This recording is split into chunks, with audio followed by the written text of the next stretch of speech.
हामी परमेश्वरको वचन सुन्न गइरहेका छौँ। हाम्रो हृदयलाई खुला राख्नेछौँ अनि यी दिनहरूमा हामी विशेष परमेश्वरप्रति हाम्रो धन्यवादी आचरणहरू, हाम्रो चरित्रहरू कस्तो हुनुपर्छ अनि कस्तो प्रकारको बलिदान परमेश्वरले ग्रहण गर्नुहुन्छ त्यो विषयमा सुनिरहेका छौँ। हालाकि हामी हरेक वर्ष थ्याङ्क्सगिभिङको महिना नोभेम्बर महिनामा हामी यी वचनको श्रृङ्खला सुन्ने गर्छौँ अनि हरेक वर्ष परमेश्वरले हामीलाई डिफ्रेन्ट पर्सपेक्टिभ, विभिन्न तहमा विभिन्न प्रकारले आफ्नो वचनबाट प्रकाश गर्नुहुन्छ अनि हामी उत्साहित हुन्छौँ, हामी खुसी हुन्छौँ कि परमेश्वरलाई हामीले दिँदाखेरि, परमेश्वरलाई हामीले हाम्रो भेटी, हाम्रो बलिदानहरू अर्पण गर्दाखेरि, चाहे त्यो धन सम्पत्ति होस्, चाहे त्यो हाम्रो हृदयको आचरण व्यवहार, चाहे हाम्रो समय होस्, हाम्रो रिसोर्सेस, कुनै पनि कुरा किन नहोस्, जब हामी दिन्छौँ भने हामी कहिले पनि असन्तुष्ट हुँदैनौँ अथवा बेखुसी हुँदैनौँ, हामी खुसी हुन्छौँ। परमेश्वरलाई दिनेलाई परमेश्वरले अझै दिनुहुन्छ है। त्यो मात्रै आचरण राखेर दिने होइन, तर परमेश्वरलाई दिँदाखेरि हामी धेरै नै आशिषित हुन्छौँ है। अनि परमेश्वरलाई कसरी दिन्छौँ, के दिन्छौँ र कस्तो प्रकारले दिन्छौँ भन्ने कुराहरू हामीले विचार गर्न, त्यसलाई हामीले रिमाइन्ड गर्न एकदमै खाँचो र आवश्यकताको विषय रहेको छ। त्यसले गर्दाखेरि परमेश्वरले हामीले यो सिजन दिनुभएको छ जहाँ हामी हाम्रो धन्यवादी आचरणहरूलाई एकपल्ट फेरि निहालेर हेर्छौँ कि हाम्रो हृदयभित्र कस्तो प्रकारको दिने मन छ, हाम्रो हृदयभित्र कस्तो प्रकारको आचरण व्यवहार छ, कस्तो कुराहरू छ जब हामी परमेश्वरको अगाडि केही लिएर आउँछौँ अथवा परमेश्वरको महिमाको लागि, परमेश्वरको जनहरूको सेवा गर्नको लागि, परमेश्वरलाई हाम्रो प्रेम प्रकट गर्नको लागि जब जब हामी केही कुरा गर्छौँ तब हाम्रो कस्तो आचरण, कस्तो मन हुन्छ। कर लागेर, एकदम गाह्रो भएर, लाज लागेर दिन्छौँ कि उदार चित्तले दिन्छौँ। अनि यो विषयहरूलाई हामीले विचार गर्दै आएका छौँ। अनि यो सिरिजमा आज दोस्रो वचन खण्ड, दोस्रो पाठ, परमेश्वरलाई मनपर्ने भेटी अथवा अफरिङ एक्सेप्टेबल टु गड भन्ने विषयमा दोस्रो भाग हामीले हेरिरहेका छौँ। दोस्रो कोरिन्थी 8 अध्यायको 1 देखि 15 पदसम्म। अनि आउँदो हप्ताहरूमा यो श्रृङ्खलालाई हामी अझै गहिरेर अझै एक दुईवटा वचनहरू हामी अवश्य नै हेर्नेछौँ। जब यो धन्यवादको विषय आउँछ, हामीले यो हप्ताभरि जब मैले वचन अध्ययन गर्दै थिएँ, यात्रामा थिएँ, तर पनि वचन कन्टम्प्लेट सोचिरहेका थिएँ, विचार गरिरहेका थिएँ, कस्तो प्रकारको विचार, कस्तो प्रकारको मनस्थिति, कस्तो प्रकारको हार्ट एटिट्युड हाम्रो हुनुपर्छ जो चाहिँ परमेश्वरलाई मनपर्छ। अनि मलाई दिमागमा बारम्बार एउटा मान्छेको कथा याद आउँदै थियो। बाइबलमा एउटा मान्छेको कथा छ, सबैभन्दा पुरानो किताब, सबैभन्दा पहिले लेखेको किताब अयुबको किताब मलाई याद आउँदै थियो। अनि मैले विचार गर्दै थिएँ अनि अयुबको किताबलाई विचार गर्दै जाँदाखेरि अयुबको जीवनको घटनाहरू याद आउँदै थियो मलाई। अनि म विभिड त्यो पिक्चर याद गर्दै थिएँ। अनि मैले नानीहरूलाई पनि, मेरो छोराछोरी दुईजनालाई पनि अयुबको है एनिमेटेड बाइबल सिरिजबाट अयुबको एपिसोड हेर्न लगाएको थिएँ। अनि मैले सोध्दै थिएँ, उनीहरूले हेरिसकेपछि आधा कल्चो हेऱ्यो होला सायद। अनि मैले सोध्दै थिएँ कस्तो लाग्यो तिमीहरूलाई, के बुझ्यो भन्दाखेरि मेरो छोरीले भन्दै, अलिक छिटो बोल्छ उसले भन्दै, जब ह्याड अ हरिबल लाइफ। अयुबको जीवन चाहिँ एकदम डरलाग्दो खतरा है, एकदम दुःखसँगको थियो भनेर उसले भन्दै थियो। अनि मैले सोच्दै थिएँ ठिकै हो, कतिपल्ट हाम्रो जीवन पनि त्यस्तै हुन्छ।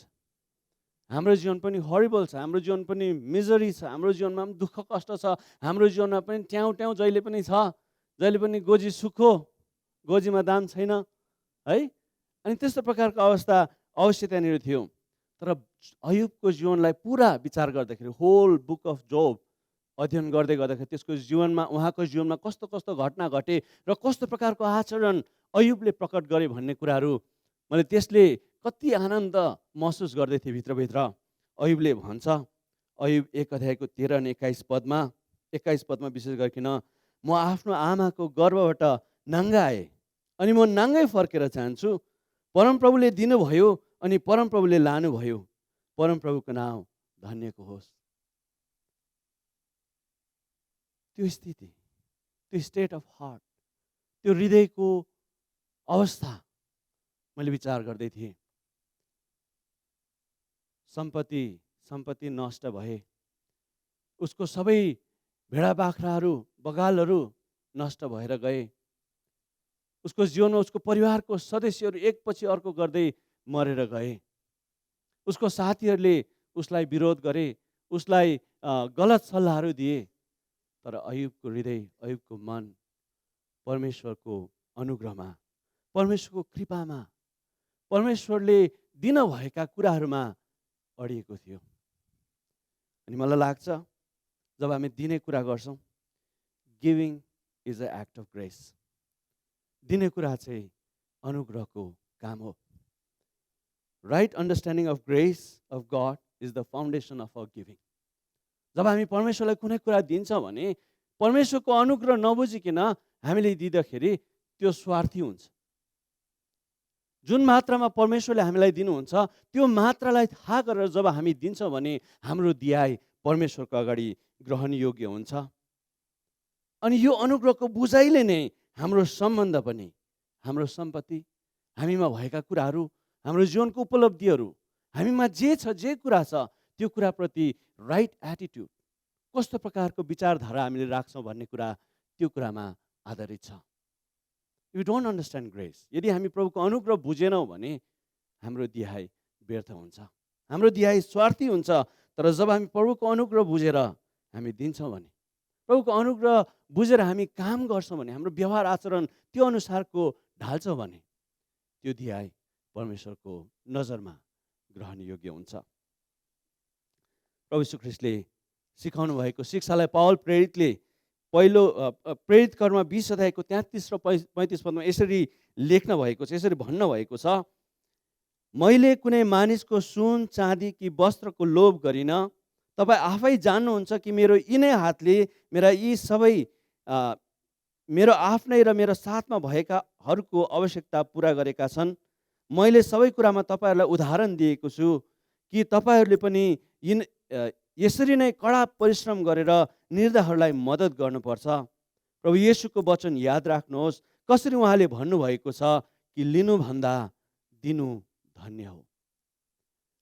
पावल प्रेरितले प्रभु यीशु ख्रीष्टको शिक्षाको एउटा अंशलाई, एउटा भागलाई लिएर मण्डलीलाई भन्दछ कि मैले गर्ने हरेक कुराहरू प्रभु यीशु ख्रीष्टको वचनको सारांशमा लिनुभन्दा दिनु असल छ भन्ने कुरामा आधारित भएको पावल प्रेरितले भन्दछ। अनि प्रभु यीशु ख्रीष्टले त्यही कुरा सिकाउनु भएको छ।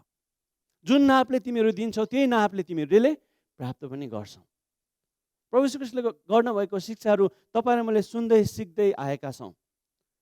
तर अहिले हामी जीवन, हाम्रो यथार्थवादी जीवन, जुन चाहिँ हाम्रो वास्तविक जीवन छ, त्यो एउटा विरोधाभासी, एउटा कन्ट्राडिक्टिङ प्रिन्सिपल्समा आधारित छ। हाम्रो दिहाएका प्रिन्सिपल्सहरू, हाम्रो जीवनका सिद्धान्तहरू परमेश्वरको वचनको विरोधमा छ। हामी कस्तो छौँ? लिनु नै महत्त्वपूर्ण कुरा हो। लिनु चाहिँ जति पाइन्छ लिनुपर्छ। मैले के पाउँछु, मेरो के फाइदा छ, मेरो हक, मेरो अधिकार के हो, हामी लिने पक्षमा हामी धेरै हाम्रो सिद्धान्तहरू अडेको हामी देख्दछौँ, हाम्रो विचारहरू अडेको देख्दछौँ।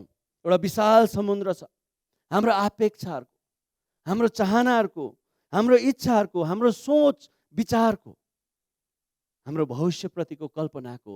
त्यो सागर कहिले तृप्त हुँदैन। माया होस्, धन सम्पत्ति होस्, सक्सेस होस्, उन्नतिका कुराहरू, जुनै पनि कुरा होस्, जुनै कुरा पनि हामी लिनको लागि उत्सुक छौँ। हाम्रो सिद्धान्त, हाम्रो विचारहरू लिने कुरामा बेसी अडेको हामी देख्दछौँ। एउटा कन्ट्राडिक्टरी प्रिन्सिपल्समा अडेको जीवन छ। अनि यो कुरालाई विचार गरिरहेका छौँ। यी दिनहरूमा हामी बारम्बार टिप्पणीहरू सुन्छौँ। विचार मान्छेको बोलीमा, मान्छेको व्यवहार र आचरण र सामाजिक विचारहरू बसेको हुन्छ। कसरी हामी हाम्रो जीवनका कुराहरू व्यक्त गर्छौँ, जीवनमा पाउन सक्ने सबै होस्रनुपर्छ। मौकामा चौका, सुन्नुभएको छ नि शब्द है? यसो विचार गर्नुहोस् त, मौकामा चौका। मौका परे कि आफूलाई जति फाइदा हुन्छ त्यो लिनुपर्छ। Always look out for the opportunity, get all you can get out of your life. जीवनबाट पाउनुपर्ने सबै कुरा लिनुपर्छ। प्रतिस्पर्धा छ, भौतिक र क्षणिक सुखविलासको लागि, केही दिन रहने धन सम्पत्तिको लागि प्रतिस्पर्धामा कुदिरहेको जीवनहरू हामीले हाम्रो वरिपरि देखेका छौँ। हाम्रो समाजभित्र, हाम्रो परिवारभित्र द्वन्द्व ल्याउने कुराहरू यी भौतिक कुराहरू होइनन् र हाम्रो परिवारभित्र झगडा ल्याउने कुराहरू भौतिक कुराहरू नै प्रायः जस्तो हुन्छ। जग्गा जमिन धन सम्पत्ति बन्डा पाउने हक अधिकार मान्छेलाई मार्न समेत पछि हट्दैनन्। मलाई यो कुराको खाँचो छ, म यो कुरा चाहन्छु किनभने मलाई यो कुरा मेरो हो। मेरो छोराछोरी झगडा पर्दै गर्दाखेरि विचार गर्छु, I want it because I स इट फर्स्ट। मैले पहिला देखेको कारणले गर्दाखेरि मैले पाउनुपर्छ है। I want it because I need it. यो हामीले दिन प्रतिदिन हाम्रो जीवनमा, हरेक दिनको जीवनमा हामीले सोच्दै सुन्दै आएका छौँ। कस्तो प्रकारको शब्द, कस्तो प्रकारको भाषा शैली हामीले प्रयोग गरिरहेका छौँ, त्यो कुराले हामीलाई स्पष्ट जनाउँछ कि परमेश्वरको वचनको विरुद्धको जीवन हामी जिउँदछौँ। विगतको हप्ता परमेश्वरको वचन यति मिठो ढङ्गले हामीलाई परमेश्वरको दासले राखिदिन भएको थियो, त्यसको एक दुईवटा कुराहरू मैले फेरि दोहोऱ्याएर भन्ने इच्छा गरेँ। वचन सुन्दै थिएँ, सधैँ त 2-3 पल्ट एडिट गर्दाखेरि सुन्दाखेरि अल्छी लाग्थ्यो फेरि सुन्नलाई। तर यो वचन सुन्दै गर्दाखेरि दोहोऱ्याइ सुन्न मन पऱ्यो मलाई। दोहोऱ्याइ हेडफोन लगाइवरी एकान्तमा सुन्न मन पऱ्यो। सुन्दै गर्दाखेरि हामीलाई भन्नुहुँदै थियो रेभरेन्ड अरविन्द सरले, धन सम्पत्तिसँग हाम्रो सम्बन्ध कस्तो छ? जहाँ तिम्रो लगानी धेरै छ त्यही नै तिम्रो ईश्वर हो। जहाँ हामी लगानी धेरै गर्छौँ त्यही नै हाम्रो ईश्वर हो। जहाँ तिम्रो लगानी धेरै छ त्यही नै तिम्रो ईश्वर छ। र उहाँले भन्नुहुँदै थियो मुख्य बोलमा, हरेक भेटी र बलिदान जाँच मात्र हुन्, टेस्ट मात्र हुन्। एउटा जाँच जसले हाम्रो चरित्रलाई प्रकट गर्छ, एउटा test that expresses our character, हाम्रो चरित्रलाई। अनि त्यो कुराले मनमा विचारमा धेरै कुराहरू खेल्दै थियो। अनि उहाँले एउटा स्टेटमेन्ट भन्नुभएको थियो, हाम्रो जीवनको उत्कृष्ट भेटी बलिदान हाम्रो भित्री चरित्र र हृदयको इच्छाले परमेश्वरलाई प्रेम गर्नु हो। साह्रो मिठो लाग्यो है। हाम्रो जीवनको उत्कृष्ट भेटी बलिदान चाहिँ, परमेश्वरलाई मनपर्ने ग्रहणयोग्य बलिदान चाहिँ हाम्रो चरित्र र हृदयको इच्छाले परमेश्वरलाई प्रेम गर्नु हो। How much we love God, परमेश्वरलाई हामी कति प्रेम गर्छौँ भन्ने कुरा है हाम्रो चरित्र र हाम्रो इच्छामा प्रकट भएको कुराहरू उहाँले भन्दै हुनुहुन्थ्यो। अनि यो कुराले, यो स्टेटमेन्टले मलाई धेरै धेरै गाह्रो भयो बुझ्नलाई। के भन्न चाहेको, के कस्तो शब्द हो, कस्तो स्टेटमेन्ट हो, कति गहिरो छ। अनि मैले त्यसको विशाल सागरमा आफैलाई एकदम सोच्दै थिएँ कसरी यसलाई बुझ्ने। अनि मसित एउटा प्रश्न आयो, यदि हाम्रो जीवनको उत्कृष्ट भेटी बलिदान जुन चाहिँ परमेश्वरलाई मनपर्ने भेटी हो, हाम्रो चरित्र, भित्री चरित्र र हृदयको इच्छाले परमेश्वरलाई प्रेम गर्नु हो भने हाम्रो धन सम्पत्तिसित यसको के सरोकार छ? यदि तपाईँ र मेरो भित्री चरित्र र हाम्रो हृदयको इच्छा चाहिँ परमेश्वरलाई मनपर्दो भेटी हो भने तपाईँको गोजीमा भएको पैसा रुपियाँसित, तपाईँको जीवनमा भएको धन सम्पत्ति र उपलब्धिसित यसको के सरोकार छ? उहाँले छस्स छुन भएको थियो वचनमा। अनि मैले त्यसलाई अझै सोच्न थालेँ। अनि मैले विचार गर्दै थिएँ, प्रभु यीशु ख्रीष्टले एउटा उखान भन्नुभयो, सबैभन्दा छोटो उखान लाग्यो मलाई। मत्ती 13:44 पदमा एकदम छोटो, एकै पद मात्रै छ, अनि उखान भन्नुभयो है। एउटा यात्री, त्यो उखानलाई अलिकति ड्रामेटिक ढङ्गमा रेन्डे एल्क्रनले लेख्नु भएको रहेछ। अनि मैले पढ्दै थिएँ। आफ्नो बाटोमा जाँदै थिएँ है, आफ्नो बाटोमा कसैको खेतबारीबाट भएर जाँदै थिएँ, कताबाट सर्टकट कताबाट सजिलो यात्रामा जाँदै थिएँ। उसको हातमा लट्ठी थियो। अनि उसको लट्ठीले अचानक एउटा ठोस वस्तुलाई छुयो। अनि ठङ्ग आवाज आयो। अनि छक्कै पऱ्यो, कस्तो आवाज आयो। उसले यसो कोट्याउन थाले लट्ठीले, अलिअलि कोट्याउँदै जाँदाखेरि त्यहाँनिर अलिकति चमक देखियो त्यहाँनिर। अनि अझै कोट्याउन थाले। अनि कोट्याएपछि जमिनमा एउटा हाँडी, एउटा सिल्भरको है, एउटा चाँदीको हाँडी टिलिक्क घाममा टल्क्यो। उसले त्यो चाँदीको हाँडी लिएर खोलेर हेरे, ओ भित्र त सुनको सिक्का, यति धेरै सुनको सिक्का रहेछ। उनले हतपत्त गरेर त्यो हाँडी फेरि त्यहाँ गाडी दिए र ऊ आफ्नो यात्रामा लागे। यात्रामा लागेर गएर उसकोमा भएको सबै सम्पत्तिहरू बेचिदिए र आएर फर्केर आएर उसले त्यो जग्गा किने, त्यो जमिन किने। अनि हामीलाई थाहा छ, one who owns the field owns everything in it. जुन व्यक्तिले त्यो खेत जसको हो, त्यो खेतमा भएको सबै कुरा त्यस व्यक्तिको हो। त्यो व्यक्तिले, प्रभु यीशु ख्रीष्टले भन्नुहुन्छ, स्वर्गको राज्य एउटा खेतमा गाडिएको गार्डन जस्तो हो। मत्ती 13 अध्यायमा जो एकजना मानिसले भेटाएर लुकाइराख्दछ र आनन्दित भएर ऊ जान्छ र आफूसित भएको सबै कुरा बेच्छ र त्यो खेत किन्छ। अनि यो घटनाले मलाई एक दुईवटा कुरा विचारहरू आउँदै थियो यो विषयमा सोच्दै गर्दाखेरि दिने कुराहरूमा। पहिलो कुरा, धन सम्पत्तिप्रति हाम्रो दृष्टिकोण हाम्रो आत्मिक जीवनको केन्द्रबिन्दुमा रहेको विषय रहेछ। हाम्रो आत्मिक जीवनको केन्द्रबिन्दुमा रहेको विषय चाहिँ धन सम्पत्ति रहेछ, पैसा रुपियाँ। Our approach to money and possession is central to our spiritual life. कसरी? प्रभु यीशु ख्रीष्टले भन्नुभयो मत्ती 6:19-21 आफ्नो निम्ति पृथ्वीमा धन सम्पत्ति नथुपार जहाँ किरा र खियाले नष्ट पार्छ, तर चोरहरूले ती फोरेर ती चोर्दछन्। तर आफ्नो निम्ति स्वर्गमा धन सम्पत्ति थुपार जहाँ किरा वा खियाले नष्ट पार्दैन र चोरले पनि चोर्दैन, किनकि जहाँ तिम्रो धन हुन्छ त्यही तिम्रो मन पनि हुन्छ। Wherever is your heart, wherever is your treasure, there is your heart. यदि हाम्रो आत्मिकी जीवन हाम्रो लागि ट्रेजर हो भने, यदि परमेश्वरको कृपा, परमेश्वरप्रति हाम्रो ट्रेजर आत्मिकी कुरामा राख्छौँ भने हाम्रो मन पनि त्यहीँ हुँदो रहेछ। दिनुमा फरक कुराहरू छन्, दिनुको आनन्द फरक छ, आनन्दमा फरक छ। There is a difference between giving with the guilt and giving with joy. एउटा यात्रीले आफूमा भएको थोरै कुराहरू, आफूमा भएको अलिकति सम्पत्तिहरू त्यो धेरै सम्पत्तिको लागि दिए, त्यो दियाई आनन्दमय थियो। द जोयफुल गिभिङ, उसको लागि दियाई चाहिँ धेरै मूल्यवान कुराको निम्ति थोरै मूल्य चुकाउनुको आनन्द जस्तै थियो। म पढ्दै गर्दाखेरि मलाई एउटा कम्प्युटरको खाँचो थियो। अनि मलाई एकजना एकदम उदारचित्त भएको व्यक्तिले सर्फेस दिनुभयो कम्प्युटर। अनि एकदम राम्रो कम्प्युटर, एकदम सजिलो, ह्यान्डी। अनि मेरो पढाइको अन्ततिर त्यो कम्प्युटरमा छिरी दाग आउन थाल्यो, त्यो कम्प्युटर बिग्रिन थाल्यो। अनि मैले माइक्रोसफ्टलाई उहाँको त्यो कस्टमर केयरमा इमेल लेखेँ। उनीहरूले भने पठाइदिनुहोस्, we will see and we will exchange if it is under the plan. यदि योजनाभित्र छ भने म तिमीलाई फर्काइदिन्छु भन्नुभयो।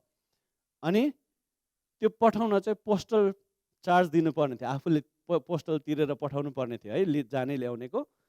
अनि मैले सोचेँ थिएँ, ओहो नयाँ सर्फेस पाउँछ, भत्केको सर्फेस दिएर भने त त्यो पोस्टल तिर्न मलाई गाह्रो भएन। परमेश्वरको राज्यमा परमेश्वरले दिनुहुने त्यो खजनाको लागि अहिले दिनुपर्ने हाम्रो गोजीको सिक्का कुनै मोलको हुँदैन। जब त्यो कुरालाई विचार राखेर हामी दिन्छौँ भने हाम्रो विश्वास र धन परमेश्वरको दृष्टिमा अविभाज्य कुरा छ भन्ने कुरा हामी बुझ्दछौँ। Our faith and our finances are inseparable in the eyes of God. परमेश्वरको वचनमा उदाहरणहरू हामी देख्दछौँ। लुका 3:13 र 14 बप्तिस्मा दिने यूहन्नाको घटना हामीलाई याद आउँदछ। बप्तिस्मा दिने यूहन्नाले यहुदीहरूलाई प्रचार गर्दै थिए, पश्चाताप गर, बप्तिस्मा लाओ, मन फिराओ, फर्क प्रभुमा भनेर उनले भन्दै थिए। अनि मानिसहरूले सोधे कि कसरी, अब मैले के गर्नुपर्छ भनेर सोद्धाखेरि यूहन्ना, बप्तिस्मा दिने यूहन्नाले भने, मसित एकपल्ट त्यो खण्डलाई खोरौँ अनि हेरौँ। त्यसमा यसरी लेखिएको छ, लुका रचित सुसमाचार 3:11-14। मैले यो खण्डलाई विचार गर्दै गर्दाखेरि मलाई अचम्म लाग्दै थियो, कस्तो प्रकारको उत्तर यूहन्नाले, तिमी प्रार्थना गर, वचन पढ, सङ्गति आऊ भन्नु पर्थ्यो होला होइन, मन फिराउनको लागि त होइन, मन फर्काएर प्रभुलाई पछ्याउनको लागि त ऊ त सङ्गति आएर प्रभुको वचन सुनेर त्यस अनुसारको जीवन जिउनु। तर यूहन्नाले यहाँ उत्तर यसरी दिन्छ, 11-14 यसरी लेखिएको छ, 3 अध्यायको म तपाईँहरूको लागि पढिदिन्छु। यहाँ यसरी लेखिएको छ, तिनले उनीहरूलाई जवाफ दिए, है। माथि 10 पदमा मानिसहरूले यूहन्नालाई सोधे, त्यसो भए हामीले के गर्ने? तिनले उनीहरूलाई जवाब दिए, जससँग 2 जोड दाउरा छ त्यसले नुहाउनलाई एउटा दिइहालोस्, जससँग खानेकुरा छ त्यसले पनि त्यसै गरोस्। कर उठाउनेहरूले पनि बप्तिस्मा लिन आए अनि तिनीहरूले सोधे, गुरुज्यू हामीले के गर्ने? तिनले उनीहरूलाई भने, तिमीहरूलाई खटाएको भन्दा बेसी नल्याऊ। सिपाहीहरूले पनि उहाँलाई सोधे, हामीले चाहिँ के गर्ने? तिनले उनीहरूलाई भने, कसैमाथि अत्याचार गरेर झुटको दोष लगाएर नलुट, तर आफ्नो तनखामा सन्तुष्ट रहौ। सरोकारको विषय, मानिसलाई आफ्नो जीवनको आत्मिकी जीवनको पश्चाताप प्रकट गर्नको लागि आफ्नो गोजीमा भएको भौतिक कुरा दिन खाँचो हामी देख्दछौँ।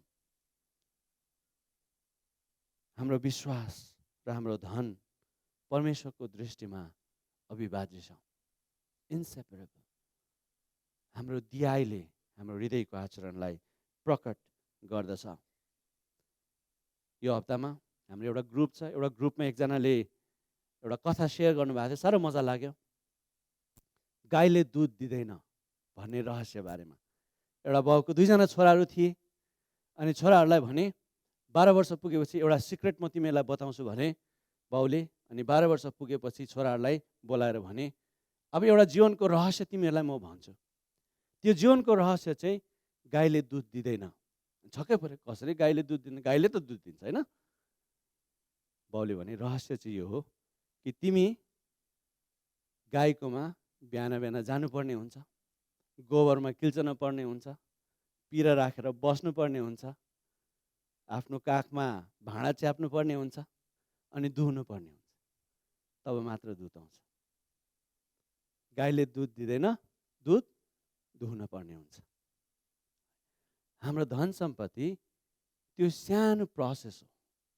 हाम्रो दियाइ त्यो सानो एउटा आचरण हो, एउटा व्यक्त गर्ने कुरा मात्र हो, जसले ठुलो कुराको कल्पना, ठुलो कुराको हामीलाई सम्झना दिलाउँछ, ठुलो कुराको आशा दिलाउँछ। प्रभु यीशु ख्रीष्टलाई, परमेश्वरलाई थाहा थियो, यूहन्नालाई पनि थाहा थियो कि धन सम्पत्ति नै मानिसको ईश्वर हो भनेर। धन सम्पत्ति नै मानिसको ईश्वर हो। तपाईँ र मेरो ईश्वर, हामीले प्रभुलाई नपाउँदाखेरि हाम्रो ईश्वर धन सम्पत्ति थियो भन्ने कुरा परमेश्वरलाई थाहा थियो। परमेश्वरले आफ्नो वचनमा, प्रभु यीशु ख्रीष्टले स्वर्ग र नरकको शिक्षा भन्दा त्यसको दोबर शिक्षा धन सम्पत्तिको बारेमा उहाँले बताउनु भएको कुरा हामीलाई थाहा छ। उहाँको शिक्षाको 15% शिक्षाहरू चाहिँ धन सम्पत्ति सम्बन्धित थियो भन्ने कुराहरू हामीले सुनेका छौँ। हामीलाई थाहा छ जक्कैको कुरा, जक्कैले आफ्नो जीवनबाट उसको जीवनका कुराहरू फर्काउँदाखेरि, पश्चाताप व्यक्त गर्दाखेरि, जसबाट मैले लिएको छु त्यसलाई म दोबर फर्काइदिनेछु भन्दै गर्दाखेरि प्रभु यीशुले के भन्नुभयो? आज यो घरमा उद्धार आएको छ। धन सम्पत्ति र उद्धारको चरित्रको सोझो सम्बन्ध। मूर्ख धनी मानिस, उसले सोचे, ओहो मलाई उपलब्धि भयो, धन सम्पत्ति भयो, अब यहाँ एउटा ढिकुटी बनाउँछु, त्यसमा हाल्छु, त्यसमा नउब्रेको अर्को ढिकुटीमा हाल्छु, अर्को ढिकुटीमा हाल्छु। तर परमेश्वरले भन्यो, आजै तेरो प्राण तैँले छोडेर जानेछस्, आजै तेरो प्राण तँबाट छोडेर जानेछ। एउटा जवान धनी मानिस आए प्रभु यीशु ख्रीष्टलाई पछ्याउन, प्रभु म तपाईँलाई पछ्याउँछु, मैले के गर्नुपर्छ भन्दै प्रभु यीशुले भन्नु, व्यवस्थाको कुराहरू मान, मैले यो सबै कुरा मानिसकेँ, अब त्यसो भए तिम्रो धन सम्पत्ति बेचेर मेरो पछि लागेन। त्यो धनी मानिस धनसित सोझै सरोकार परमेश्वरले हामीलाई देखाउनु भएको छ। दोस्रो कुरा, हामीले यो जान्न पर्छ प्रियहरू कि परमेश्वर नै सबै कुराको स्वामी हुनुहुन्छ। संसारमा भएको सबै कुरा, तपाईँ र मेरो जीवनमा भएको सबै कुरा परमेश्वरको हो। God owns it all. तपाईँ र मेरो जीवनमा घरमा भएको सबै कुरा परमेश्वरको हो। भजन 24:1 भन्छ, समस्त कुराहरू, संसारमा भएका सबै कुराहरू र संसारमा हिँडडुल गर्ने हरेक कुराहरू, पृथ्वी र त्यसमा भएका समस्त कुराहरू परमेश्वरको हो। हग्गै 2:8 भन्छ, चाँदी र सुन मेरो हो। Silver and gold is mine declares the Lord Almighty. हग्गैको किताब 2:8 व्यवस्था 8:18 सम्पत्ति उत्पादन गर्ने क्षमता दिने परमेश्वर स्वयं हुनुहुन्छ।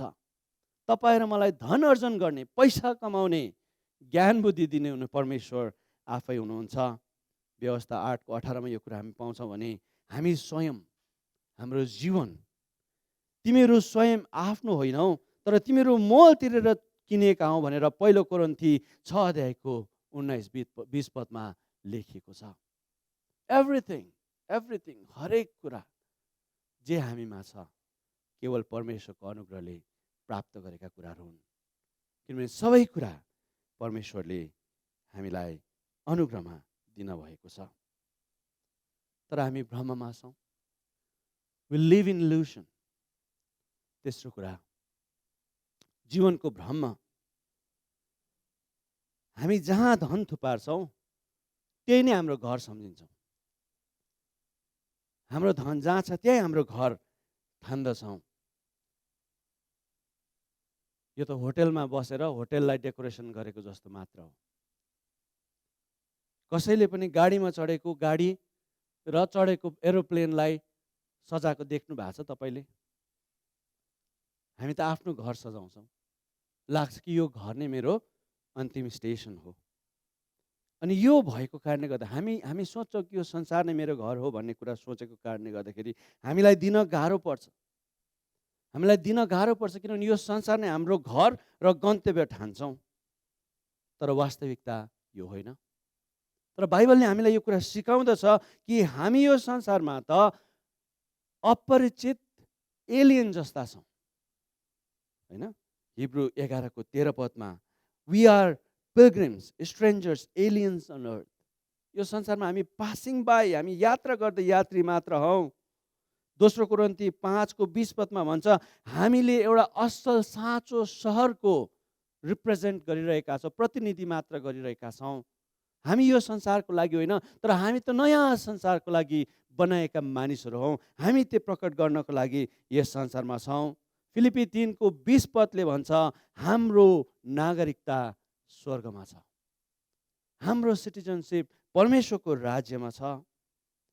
अनि हिब्रू 11:16 पदले भन्छ हामी एउटा असल बेटर कन्ट्रीको, एउटा स्वर्गीय घरको हामी नागरिक हौँ। स्वर्गीय घरको मानिसहरू हामी हौँ। जुन धन सम्पत्तिको लागि हाम्रा छोराछोरीहरू झगडा पर्छन्, जुन सम्पत्तिको लागि हाम्रो सम्बन्धहरू विच्छेद हुन्छ, जुन सम्पत्तिको लागि हाम्रो साथीभाइहरू रुष्ट हुन्छन्, एका दुस्रामा झगडा पर्छन्, जुन सम्पत्तिको लागि हाम्रो अनेस्टी बलिदान हुन्छ, जुन सम्पत्तिको लागि हाम्रो विवाहहरू तोडिन्छ, जुन सम्पत्तिको लागि हामी झगडा गर्छौँ, त्यो सम्पत्ति क्षणिक छ। त्यो सम्पत्ति केही समयको लागि मात्र छ। तर खुसीको कुरा यो छ कि परमेश्वरले हाम्रो यो क्षणिक सम्पत्तिलाई अनन्तको सम्पत्तिमा परिवर्तन गर्नुहुन्छ। परमेश्वरले हाम्रो यो क्षणिक कुराहरूलाई अनन्तको सम्पत्तिमा परिवर्तन गर्न सक्नुहुन्छ।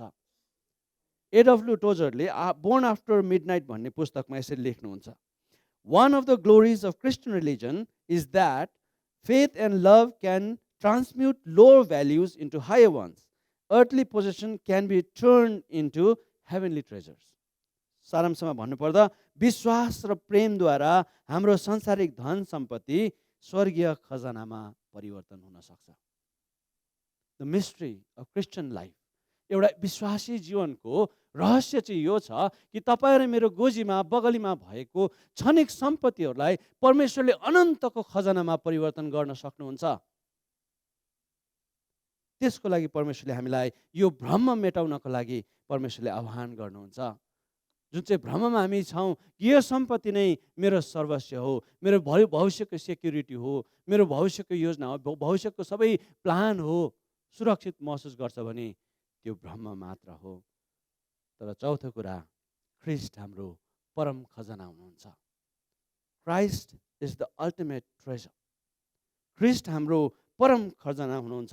पावलले भन्छ फिलिपी 3:7-11 सबै कुरा त्यागेर ख्रिस्टलाई पाउन सकौँ, सबै कुरा ख्रिस्टको लागि लगानी गर्न सकौँ, इन्भेस्ट गर्न सकौँ, ताकि मैले ख्रिस्टलाई प्राप्त गर्न सकौँ। हामीलाई थाहा छ संसारको धनले एक दिन जीवित हुँदा हामीलाई छोड्छ कि मरेपछि हामी त्यसलाई छोड्नुपर्छ? होइन? कसैले एकजना धनी मान्छेको मृत्युपछि सोधेछ, उहाँले कति कति छोड्नुभयो, कति अरब कति बिलियन छोड्नुभयो भनेर सोध्नुभएछ। अनि जवाब दिने मान्छेले, एकाउन्टेन्टले भन्नुभएछ, उहाँले कमाएको सबै छोड्नुभयो। है, सांसारिक धन सम्पत्ति या त एक दिन हामीलाई छोडेर जान्छ, या त एक दिन त्यसले हामीलाई छोड्छ। संसारको पार्थिव धनहरू सम्पत्तिहरू खराब छैनन्। I am not saying that this are bad things, खराब कुरा होइन। यो त परमेश्वरले दिनु एउटा आशिषको रूपमा हामीले यसलाई लिन सक्छौँ। तर यो पनि सत्य हो कि यी सम्पत्तिहरू सधैँभरि रहिरहँदैन। यो सम्पत्तिहरू एक दिन खत्तम भएर जान्छ। तपाईँलाई थाहा छ, इन्डियामा डिमोनिटाइजेसन भयो 2016 मा। पहिले 1946 मा, त्यसपछि 1978 मा, त्यसपछि 2016 मा विमुद्रीकरण भयो। अनि विमुद्रीकरण हुँदाखेरि थुप्रो घटनाहरू भयो। है, केही समय मात्र दिएको थियो कि अब सबै पुरानो 500 को 1000 को नोट चल्दैन भनेर डिक्लेयर गरिदिनु भयो सरकारले। अनि जान्ने मान्छेहरूले के गरे, उनीहरूले भएको पैसाहरू लगेर ब्याङ्कमा हाले ताकि उनीहरूले त्यो पैसा चाहिँ फेरि उनीहरूले फिर्ता पाउन सकोस् नयाँ मुद्रामा। कतिजनाले चाहिँ च्यापिराखे। है, मेरो आमाको बाइबलमा पनि धेरै 500 को नोट भेटाउनु भयो पछि गएर। है, पछि एड्रिन भाइले पनि भन्दै थियो, मसित पनि कति रहेछ, 7000 रुपियाँ रहेछ इन्डियन। है, तर के गर्ने, अब चल्दैन त्यो पैसा। परमेश्वरको राज्यमा अहिलेको मुद्राहरू चल्दैन प्रियहरू। परमेश्वरको राज्यमा अहिलेको मुद्राहरू चल्दैन। तर जसरी डिमोनेटाइजेसन हुन अगाडि, विमुद्रीकरण हुन अगाडि केही समय थियो जुन चाहिँ समयमा त्यो पैसा लगानी गर्नुपर्ने थियो ताकि पछि गएर नयाँ करेन्सी आउँदाखेरि त्यो पैसा फिर्ता आउन सक्थे, त्यसरी नै अहिले तपाईँ र ममा भएको मुद्राहरू खर्च गर्ने समय परमेश्वरले दिनुभएको छ। प्रभु यीशु ख्रीष्ट फेरि आउनु हुँदैछ। उहाँको राज्यमा there is a new currency. त्यहाँ हाम्रो धन सम्पत्ति, पैसा रुपियाँ, गोजीमा भएको पैसा रुपियाँ चल्दैन प्रियहरू। समय हुँदै यो नचल्ने मुद्रालाई चल्ने मुद्रामा परिवर्तन गर्ने आह्वान परमेश्वरले हामीलाई गर्नुहुन्छ। वर्तमानको आनन्द, अहिलेको ह्याप्पिनेस भविष्यको आनन्दको प्रत्याशाबाट आउँदछ। Present joy comes from anticipating future joy. भोलि चल्ने मुद्रा हामीसित जति छ त्यो सुरक्षा त्यहाँ हामीले राख्यौँ भने त्यो आनन्दले अहिलेको आनन्दलाई सुर दिन्छ, ताल दिन्छ। तब हाम्रो दियाई परमेश्वरको अगाडि ग्रहणयोग्य हुन्छ। तब हाम्रो दियाई स्वर्गमा धन थुपारेको जस्तो हुन थाल्छ। अन्तिम कुरा, आजको मुख्य बोल पनि त्यहाँनिर म तपाईँलाई राख्न चाहन्छु। छोटकरीमा आजको खण्डलाई हामी हेर्नेछौँ। एउटा उद्धारवादी जीवन ख्रीष्टप्रतिको हाम्रो साँचो प्रेमको प्रमाण हो। अस्तिको पल्ट हेर्दै थियौँ, उद्धारवादी जीवन दियाई चाहिँ जाँच हो। आज हामी हेर्दैछौँ हाम्रो उद्धारवादी जीवन, जेनरस गिभिङ चाहिँ हाम्रो प्रेमको प्रमाण हो। अनि यो खण्डलाई विचार गर्दै गर्दाखेरि मसित तपाईँले कोरिन्थीको किताब खोलिराख्नुहोस्। म हरेक शब्द पदमा जाँदिनँ, तर त्यसको सारांश म तपाईँहरूलाई राख्न चाहन्छु। त्यसको पृष्ठभूमिलाई विचार गर्दै गर्दाखेरि दोस्रो कोरिन्थीमा के भइरहेको छ भन्दाखेरि पावल प्रेरित मेसिडोनियामा आइपुग्न भएको छ। त्यहाँको विश्वासीहरूको विश्वासलाई हेरेर उहाँसित सङ्गति गरिराख्नु भएको छ। र 7 अध्यायको 5 देखि 16 पदसम्म यो कुराहरूमा थाहा हुन्छ कि पावल प्रेरितले मेसिडोनियाको मण्डलीहरूसित बसेर यरुशलेममा भएको मानिसहरूको दुःख र कष्टको बारेमा सेयर गर्न भएको छ। अनि त्यति बेला तीतस पनि फर्केर कोरिन्थीबाट पावल प्रेरितलाई मेसिडोनियामा भेटिरहेको छ। अनि तीतसले पावलको धर्मपुत्र रिपोर्ट दिन्दछ एकदम दुःख साथ कि त्यहाँको मानिसहरूले प्रतिज्ञा गरेको कुराहरू अहिलेसम्म दिएका छैनन्। अनि पावल प्रेरितले त्यसको उत्तरमा यी शब्दहरू उद्धारताको निम्ति प्रोत्साहन गर्दै कोरिन्थीको मण्डलीलाई यो पत्र लेखिराख्नु भएको छ।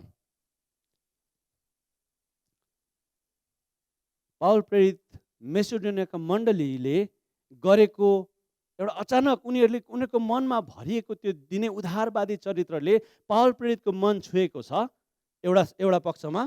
अर्को पक्षमा तीतसले ल्याएको रिपोर्टले पावल प्रेरित खिन्न भएको छ। 1 वर्ष अगाडि पहिलो कोरिन्थीको मण्डलीले प्रतिज्ञा गरेका थिए कि यति रकम हामी यरुसलेमको मण्डली जहाँनिर एकदमै दुःख छ उनीहरूलाई दिनको लागि हामीले छुट्याउँछौँ र दिन चाहन्छौँ भनेका प्रतिज्ञा उनीहरूले 1 वर्षसम्म पुरा नगर्दाखेरि पावल प्रेरितले यो शब्दहरू लेख्दछ। अनि साथै भविष्यमा कोरिन्थीमा गएर म फेरि आउनेछु भन्ने कुराहरू पावल प्रेरितले लेख्दछ। यसको पृष्ठभूमिमा एक दुईवटा कुराहरू म तपाईँलाई त्यहाँ पिन पोइन्ट गर्न चाहन्छु। 1 देखि 7 पदसम्म हामी त्यहाँनिर देख्दछौँ। यसरी लेखिएको छ, भाइ हो मेकेडोनियाका मण्डलीहरूमा परमेश्वरले दिनुभएको अनुग्रहको विषयमा हामी तिमीहरूलाई बताउन चाहन्छौँ। कष्टको भयङ्कर परीक्षाको बिचमा पनि प्रशस्त आनन्द र घोर दरिद्रतामा तिनीहरूले उदार चित्तले दान दिए। किनकि म गवाही दिन्छु कि तिनीहरूले आफ्नो औकात अनुसार र औकातभन्दा बढी आफ्नै राजी खुसीले दिए। तिनीहरूले सन्तहरूको सहयोगको निम्ति भाग लिन पाऊँ भनेर हामीलाई आग्रहपूर्वक बिन्ती गरे। पावलले मागेको छैन, तर उनीहरूले बिन्ती गरेका छन्। उनीहरूले विलिङली है, उनीहरूको स्वेच्छा अनुसार हामी पनि सहायता गर्न चाहन्छौँ, हामी पनि भाग लिन पाऊँ भनेर उनीहरूले बिन्ती गरे। हामीले अपेक्षा गरे बमोजिम तिनीहरूले गरेनन्, तर तिनीहरूले पहिले आफूलाई प्रभुमा अर्पण गरे र परमेश्वरको इच्छा अनुसार हामीलाई दिए। यसरी तीतसले अघिबाटै सुरु गरेका हुनाले तिमीहरूको माझमा पनि यो असल काम समाप्त गरून् भनेर हामीले तिमीलाई बिन्ती गऱ्यौँ। तर जसरी सबै कुरामा तिमीहरू बढेर गएका छौ, अर्थात् विश्वासमा, ज्ञानमा, वचनमा, सबै जोसमा र हामीप्रतिको तिमीहरूको प्रेममा, त्यसरी नै तिमीहरू यस असल काममा पनि प्रशस्त हौ। मेकेडोनियाको मण्डलीहरूमा परमेश्वरले दिनुभएको अनुग्रहको चरित्र हामी यहाँ देख्दछौँ। सन्तहरूको खाँचोमा सहभागी हुने, भोलिन्टियर अफरिङ। पावलले सोचिरहेको थिए गाह्रो छ, यिनीहरू दुःखको बिचमा छ, दरिद्र, घोर दरिद्र छ, गाह्रो छ, दिन नसक्ने अवस्था छ, यिनीहरूले के दिन्छन् होला भनेर मन बनाइरहेको बेलामा हामी पनि दिन चाहन्छौँ। हामीसित जे छ हामीले हाम्रो औकातभन्दा बढी हामी दिन चाहन्छौँ। त्यो आचरण पावलले हाम्रो अगाडि यहाँ प्रस्तुत गर्दछ। एउटा सेक्रिफिसियल जेनरोसिटी, एउटा बलिदान भरिएको उदारता। अनि 8 देखि 12 पदसम्म हामी देख्न सक्छौँ एउटा ग्रहणयोग्य दान कस्तो प्रकारले, एउटा विलफुल, जयफुल, सेक्रिफिसियल, एउटा उदार चित्तले दिने, एउटा आनन्दले भरिएको, एउटा बलिदानयुक्त दुःख छ। दिँदाखेरि कम हुन्छ, आफ्नो गोजीमा रित्तिन्छ, तर पनि दिँदाखेरि उनीहरू आनन्दित भएका कुरा हामी देख्दछौँ। पावलले तुलनात्मक ढङ्गमा पहिलो कोरिन्थीको मण्डलीहरूलाई उत्साह दिइरहेको छन्। हेर मेकेडोनियाको मण्डलीले कसरी उदार चित्तले दिए, तिमीहरूले पनि तिमीहरूमा भएका कुराहरू, तिमीहरूले गरेका प्रतिज्ञाहरू पुरा गर भनेर उत्साह त्यहाँनिर दिँदछन्। आज्ञाको रूपमा होइन, तर उत्साहको रूपमा, ताकि जुन चाहिँ कुरा उनीहरूले पहिल्यै प्रतिज्ञा गरेको थिए त्यो कुरा देऊ। जुन चाहिँ कुरा तिमीले दिने निर्णय गरेका छौ त्यो कुरा देऊ। तिमी आफै गरिब भएर आफै पेलिएर आफ्नो सबै कुरा सिद्धाएर देऊ भनेको होइन, तर तिमीलाई दिन भएको अनुग्रह अनुसार त्यसको नापमा देऊ भनेर पावल प्रेरितले भन्दछ। त्यो बलिदान परमेश्वरले ग्रहण गर्नुहुन्छ। अनुग्रहको प्रशस्तबाट नै परमेश्वरको मानिसहरूको अभाव पुरा हुन्छ। जब हामी 13 देखि 15 पदसम्म पढ्छौँ, म त्यो खण्ड पढ्न चाहन्छु तपाईँहरूको लागि। तिमीहरूलाई भार होस् र अरूलाई हलुका होस् भनेर मैले यो भनेको होइन, तर सामन्तको हिसाबले यस वर्तमान समयमा तिमीहरूको प्रशस्तताबाट तिनीहरूको अभाव पुरा होस् र तिनीहरूको प्रशस्तताले तिमीहरूको अभाव पुरा गरिदियोस्। यसरी सबैमा समानता होस्। जस्तो लेखिएको छ पुरानो करारको सम्झना, धेरै बटुल्नेसित बढी केही रहेन र कम बटुल्नेलाई अभाव भएन। मिश्रबाट फर्केर आउँदै गर्दाखेरि भोकाएका अवस्थामा परमेश्वरले आकाशबाट मन्ना जुटाउनु भयो, अनि चाहिने मन्ना थुपार्नु पर्ने थियो। कतिले धेरै बटुले भोलि पनि पाउँछ कि भनेर त्यो भोलि पर्खिने मन्ना त कुहेर गए, खान पाएन। भोलिको लागि भोलि नै मन्ना उनीहरूले बटुल्नु पर्थ्यो। तर आजको मन्ना प्रशस्त रूपमा परमेश्वरले आफ्नो मानिसलाई दिनुभयो। अनुग्रहको प्रशस्तबाट परमेश्वरको मानिसको अभाव पुरा हुन्छ। आवर निड्स, हाम्रो मिजरी, हाम्रो दुःखमय अवस्थामा, हाम्रो दरिद्रतामा, हाम्रो खाँचोहरू चाहिँ केवल परमेश्वरको अनुग्रहले मात्र पुरा हुन्छ। प्रियहरू, यो कुरालाई हामी याद गरौँ अनि हामी सोचौँ कि दिने अनुग्रहमा हामी कसरी प्रशस्त हुन सक्छौँ। पौल प्रेरितले त्यही भन्छ 7 पदमा यहाँनिर लेखिएको छ, जसरी तिमीहरू ज्ञानमा, वचनमा, सबै कुरामा प्रेममा प्रशस्त भयो, यो दिने अनुग्रहको काममा पनि प्रशस्त हो। आज तपाईँ र मलाई, मण्डलीलाई परमेश्वरले यो काममा प्रशस्त हुनको लागि आह्वान गर्नुभएको छ। के तपाईँ तयार हुनुहुन्छ? मलाई एउटा व्यक्तिको आत्मकथा एकदमै मजा लाग्यो। कहिले सुनेको थिइनँ मैले। यो आरजी लटर्नो भन्ने व्यक्तिको, सायद विदेशबाट आउनेहरूलाई सबैलाई थाहा छ होला है। अमेरिकामा एकदमै one of the most successful inventors है, विश्वासी, एकदमै प्रभुमा विश्वासी व्यक्ति, जसले अर्थ मुभिङ मेसिन, ठुला ठुला मेसिन्सहरू बनाए, जमिन खन्ने मेसिन्सहरू बनाए। उहाँको जीवन कथा मलाई एकदमै 5 मिनटको भिडियो छ है, युट्युबमा हेर्न सक्नुहुन्छ, आरजी लटर्नो भन्ने व्यक्ति। अनि उहाँको जीवनबाट म धेरै अचम्म लाग्यो। उहाँले 90% आफ्नो कमाइको 90% चाहिँ सेवाकाईमा दिनुहुन्थेछ है, परमेश्वरलाई 10%ले उहाँको जीवन चल्थ्यो। तर उहाँको आय चाहिँ उहाँको व्ययभन्दा पनि छिटो पूर्ति हुन्थेछ। उसको कमाइ चाहिँ उसको खर्चभन्दा छिटो उसलाई त्यसको रिइम्बर्स उहाँले पाउनुहुन्थेछ। अनि उहाँले भन्नुभएको एउटा कोटेसन म तपाईँहरूलाई बताउन चाहन्छु अन्तमा, म आफ्नो बेलचाले फाल्छु अनि परमेश्वरले आफ्नो बेलचाले फिर्ता भर्नुहुन्छ। फरक यति छ हो कि उहाँसँग मेरो भन्दा ठुलो बेलचा छ है। कति मिठो कुरा। I shovel it out and God shovels it back, but God has a bigger shovel. प्रभु यीशु ख्रीष्टको जीवनलाई हामी हेर्छौँ। प्रभु यीशु ख्रीष्टको जीवनबाट प्रेरित भएका आचरण व्यवहार आरसी लटर्नको जीवनमा हामी देख्छौँ, पावलको जीवनमा देख्छौँ। अनि मलाई सोध्नु होला, कतिजनाले वचन त राम्रो प्रचार गर्नुभयो, तर कसैलाई धेरै दिएछ परमेश्वरले, कसैलाई थोरै। मलाई त ध्यान छैन किन परमेश्वरले यस्तो गर्नुभयो। अनि मलाई मेरो विवाहको दिनको कुरा याद आउँछ अझै फर्केर। विवाह भएपछि हामी लोग्ने स्वास्नी भएर हितोपदेश 30 अध्यायको 7 देखि 9 पद पढ्यो। म तपाईँसँग 2वटा कुरा माग्छु, हे परमप्रभु, म मर्न अगाडि ती मबाट इन्कार नगर्नुहोस्। असत्यता र झुटा कुरा मबाट ठहराइराख्नुहोस्। न त मलाई दरिद्रता, न त मलाई धन सम्पत्ति दिनुहोस्, तर मलाई केवल दिनको रोटी दिनुहोस्। अन्यथा मैले धेरै भएकोले तपाईँलाई इन्कार गरौँला र परमप्रभु को हो भनौँला, अथवा म गरिब भएकोले चोरी गरौँला र परमप्रभु मेरो परमेश्वरको नाउँ अपमानित गरौँला। परमेश्वर विश्वासयोग्य हुनुहुन्छ। 15-16 वर्षको विवाहित जीवनमा हामीले प्रत्येक दिन त्यो कुरालाई महसुस गरेका छौँ। हाम्रो जीवनमा दिनुभएको आशिषहरूलाई महसुस गरेका छौँ। ती मानिसहरूप्रति हामी कृतज्ञ छौँ जसलाई परमेश्वरले हामीलाई आशिष दिनको लागि प्रयोग गर्नुभयो। अनि हामी भन्छौँ, प्रभु तपाईँले दिनुभएको छ, हामी दिन सकौँ। प्रभु तपाईँले जुन नापले हामीलाई दिनुभएको छ त्यो नापमा हामी दिन सकेका छैनौँ, अझै दिने हामीलाई बनाउनुहोस् भनेर हामी प्रार्थना गर्छौँ। तपाईँ र मलाई आज परमेश्वरको वचनले यी कुराहरू गर्नको लागि आमन्त्रित गर्नुभएको छ। अब तपाईँ र मैले के गर्नुपर्छ? पहिले त हामीले प्रभु यीशु ख्रीष्टलाई हेर्छौँ, किनकि हाम्रो प्रभु यीशु ख्रीष्टको अनुग्रह तिमीहरूलाई थाहा छ। उहाँ धनी हुनुहुन्थ्यो तरै पनि तिमीहरूका खातिर उहाँ गरिब हुनुभयो, ताकि उहाँको गरिबीबाट हामी धनी हुन सकौँ। अस्तिको वचनमा पनि पास्टर अरविन्दले यो कुरालाई प्रस्तुत गर्नुभएका थिए। हाम्रो धन प्रभु यीशु ख्रीष्ट हुनुहुन्छ। उहाँको दरिद्रतामा हामी धनी भएका छौँ। हामी त्यसको स्टिवर्ड्स मात्र हौँ, भण्डारे मात्र हौँ। हामी जसरी प्रभुको राज्यको लागि खर्च गर्छौँ, दिन्छौँ, परमेश्वरले त्यस अनुसारको नापमा हामीलाई प्रशस्त दिनुहुन्छ। मेरो बुबाको कथा याद आउँछ। मैले पहिला पनि सेयर गरेको छु। उहाँले नयाँ कुरा पाउने बित्तिकै पट्याएर राख्नुहुन्थ्यो।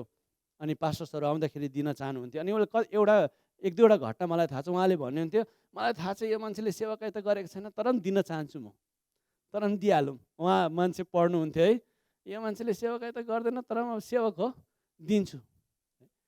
धेरैबाट हाम्रो अगाडि पनि त्यस्तै मान्छे होला, हामी दिनु मन नपर्ने व्यक्ति होला, तर त्यो व्यक्तिको आचरण व्यवहारमा नभएर दिने व्यक्तिको हृदय आचरणमा भर पर्छ दिने कुराहरू। त्यसलाई के दिनु? परमेश्वरले त त्यसो भन्नु भएन। आफैलाई विचार गर्नु। हामीलाई दिनुभएका कुराहरू के तपाईँ र मेरो क्षमता र शक्ति र तपाईँ र मेरो आचरण व्यवहारमा पाएका छौँ र? हामीले केही पनि पाउँदैनौँ हाम्रो व्यवहारमा हो भने त। तर परमेश्वरको अनुग्रहमा पाएका कुराहरू हामी अनुग्रह र उदार चित्तले दिन सकौँ। दोस्रो कुरा, हाम्रो जीवनमा परमेश्वरको स्वामित्वलाई स्वीकार गरौँ। Let us acknowledge the lordship of God in our lifes. हाम्रो जीवनको हरेक कुरामा परमेश्वर प्रभुत्व गर्नुहुन्छ। He owns everything. हाम्रो केही पनि छैन, हामी त नाङ्गै आयौँ नाङ्गै फर्केर जानेछौँ। तर जे कुरा परमेश्वरले दिनुहुन्छ म परमेश्वरको राज्यमा लगानी गर्छु, परमेश्वरको स्वर्गीय भण्डारमा म राख्छु। Everything belongs to him and we have it by grace, and we are counted for it because हामी त्यसको भण्डारीहरू हौँ। र अन्तिम कुरा, दिने अनुग्रहको काममा प्रशस्त हौँ। Let's excel in the act of giving grace. Excellent. कसरी दिन सक्छौँ? मेरो कसैको तुलना गरेर मात्र होइन, मेकोनिनले दियो अब कोरिन्थीले पनि दिनुपर्छ भन्ने प्रकारको तुलनामा होइन, तर कसरी म त्यो आचरण धारण गर्न सक्छु, मेरो दियाइलाई कसरी म बढाउन सक्छु। परमेश्वरको वचन हाम्रो अगाडि प्रस्तुत भएको छ। हाम्रो मनलाई हामीमा भएको क्षमता र शक्तिमा नभएर परमेश्वरले दिनुभएका कुरामा राखौँ, ताकि हाम्रो दिहाइ परमेश्वरको नजरमा ग्रहण योग्य भएको होस्। परमेश्वर तपाईँ मलाई आशिष दिनुभयो।